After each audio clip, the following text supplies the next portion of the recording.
9 ہجری میں داخل ہوا، یعنی آپ صلی اللہ علیہ وسلم کی وفات سے 1 سال 1.5 سال قبل۔ اچھا، جب مکہ 8 ہجری میں فتح ہوا، مکہ فتح ہونے کے ساتھ جزیرے عرب کے سارے مشرک قبائل انہوں نے اعلان کر دیا ہم بھی مسلمان ہوتے ہیں، اور ہوا یہ سارے قبیلے کے سارے افراد پیارے نبی کی خدمت میں نہیں آئے، ہر قبیلے نے اپنے کچھ نمائندہ افراد پیارے نبی کی خدمت میں بھیجے، پیارے نبی نے ان کو اسلام بتایا اور وہ لوٹ کر اپنے قبیلے والوں کو اسلام سمجھانے لگے۔ اس طرح میرے بھائیوں جزیرے عرب میں بے شمار لوگ ایسے تھے جو نہ مدینہ آئے تھے، جو نہ نبی کریم صلی اللہ علیہ وسلم سے ملاقات کیے تھے، اور جو نبی کی تربیت سے جو ہے محروم تھے۔ نتیجہ یہ ہوا کہ پوری طرح سے اسلام کو نہ سمجھنے کی وجہ سے جیسے ہی آپ صلی اللہ علیہ وسلم کی وفات کی خبریں انہوں نے سنی، اسلام سے ہی مرتد ہو گئے۔ اور مکہ مدینہ طائف کے لوگ چونکہ یہ نبی سے قریب رہے، مکہ مدینہ طائف کے لوگ نبی سے قریب رہے، پیغمبر کی تعلیمات ان تک پہنچتی نہیں، اور ڈائریکٹ نبی کریم صلی اللہ علیہ وسلم کی تربیت میں رہنے کی وجہ سے یہاں کے لوگ ارتداد کا شکار نہ ہوئے، یہاں کے لوگ مرتد نہ ہوئے۔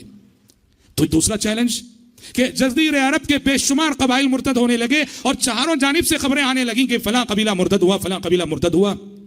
اور تیسرا اور اس سے بڑا چیلنج یہ تھا، مانین زکوٰۃ ایک طرف، مرتدین دوسری طرف، تیسری طرف مدعیان نبوت کا ایک سلسلہ پیدا ہو گیا، نبوت کے جھوٹے دعوے داروں کا ایک سلسلہ شروع ہو گیا۔ یمن میں اسود انسی نام کا شخص کھڑا ہوا، کہنے لگا کہ اب میں نبی ہوں۔ کہیں طلیحہ الاسدی کھڑا ہوا، اب وہ کہنے لگا کہ میں نبی ہوں۔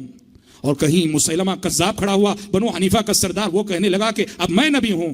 اور جب مردوں کو نبوت کا دعویٰ کرتے دیکھا، ایک عورت کو بھی جو ہے شوق آیا، سجاح نامی عورت تھی، اس نے اٹھ کے کہا کہ میں نبی ہوں۔ اور دنیا والے ایسے ہوتے ہیں، ہر آواز کا جواب دینے والے، ہر آواز کے پیچھے چلنے والے کچھ نہ کچھ مل ہی جاتے ہیں۔ ہر مدعی نبوت کے کچھ نہ کچھ پیروکار ہو گئے، اور اس میں سب سے زیادہ معاملہ جو بڑا وہ مسیلمہ کذاب کا، جو بنو حنیفہ کا ایک بڑا آدمی تھا۔ مسیلمہ کذاب کا جو بنو حنیفہ کے ہزاروں افراد اس کی نبوت کو تسلیم کر لیے، اور اس کا فتنہ بہت بڑا ہو گیا۔ سوچو ان حالات میں ابو بکر صدیق کے ہاتھ میں خلافت آئی، کتنا بڑا چیلنج ہے۔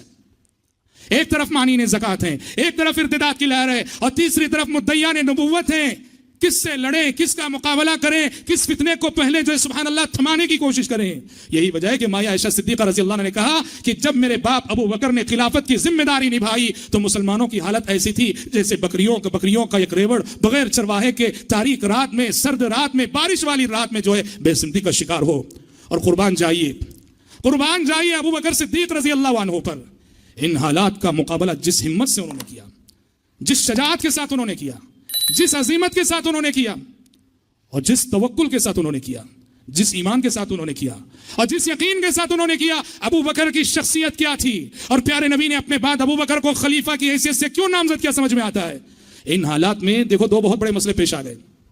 ایک تو دیکھو یہ 3 چیلنجز سامنے تھے، اس میں ایک بہت بڑا مسئلہ یہ آ گیا